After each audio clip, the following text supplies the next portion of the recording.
Friends అందరికీ నమస్కారం. ముందు వీడియోను చూసి ఒక చిన్న లైక్ చేయండి, సబ్స్క్రైబ్ చేయండి, కామెంట్ పెట్టండి. ఇక్కడ చూడండి, ముందు వీడియోలోకి వెళ్ళిపోదాం. 45 మంది హైదరాబాదీలు సజీవ దహనం.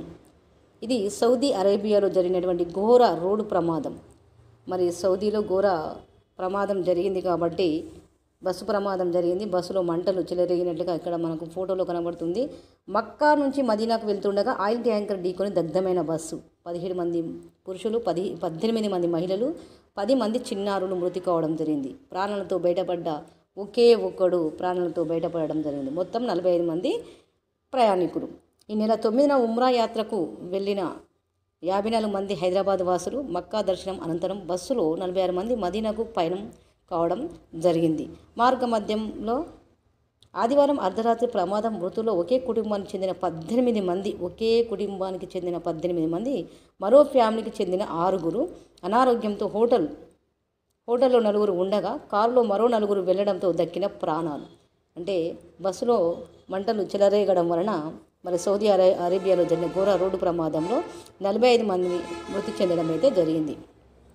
ఇక పంచాయతీ ఎన్నికలు డిసెంబర్లో రానున్నాయి. వారం 10 రోజుల్లో పంచాయతీ ఎన్నికలు అనేది రావడం జరుగుతుంది. మరి రాష్ట్ర కేబినెట్ కీలక నిర్ణయం తీసుకోవడం జరిగింది.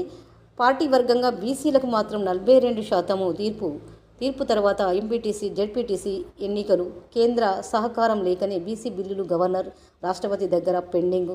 కేబినెట్ నిర్ణయాలను వెల్లడించినటువంటి మంత్రులు. అంటే త్వరలోనే పంచాయతీ ఎన్నికలు డిసెంబర్ నెలలో మరి రానున్నాయి కాబట్టి మరి వారం 10 రోజులు టైం పడవచ్చు. ఇక ఇమ్మడి రవి గురించి ఇక్కడ ప్రముఖులతోటి చిరంజీవి, నాగార్జున మరియు దిల్ రాజు, తర్వాత రాజమౌళి గారు, ఇక్కడ ఈ ఫోటోలో కనపడుతున్నటువంటి సినీ ప్రముఖులతోటి ఐబొమ్మ అడ్మిన్ ఇమ్మడి రవి సంపాదన మొత్తం 20 కోట్లంట. సంపాదన మొత్తం 20 కోట్ల రూపాయలు. అతడు మరి ఫ్రీగా సినిమాలు చూపెట్టి జనం పర్సనల్ డేటా చోరీ చేయడం, బెట్టింగ్ యాప్కు ప్రమోషన్ ఆ డేటా వాడుతున్నట్టుగా మీడియా సమావేశంలో సిపి సజ్జనారు వెల్లడి చేయడం అయితే జరిగింది. వీళ్ళంతా ఇల్లీగల్ పనులు చేస్తూ తోపు అంటే చట్టం ఊరుకోదని హెచ్చరిక. పైరసీ వల్ల ఎందరో నష్టపోతున్నారు చిరంజీవి అని చెప్పడం జరుగుతుంది. అమాయకులు, సైబర్ నేరగాళ్ళు బారిన పడే ప్రమాదం అని రాజమౌళి గారు కూడా అంటున్నారు. మా ఫ్యామిలీ మెంబర్ కూడా డిజిటల్ అరెస్ట్ బారిన పడ్డారు అని నాగార్జున కూడా మరి ఇక్కడ ఉన్నటువంటి మీటింగ్లో మరి మీడియా సమావేశంలో సజ్జనారు ముందు వెల్లడించడం అయితే జరిగింది. 45 మంది హైదరాబాదులు సజీవ దహనం. ఇక్కడ బస్సు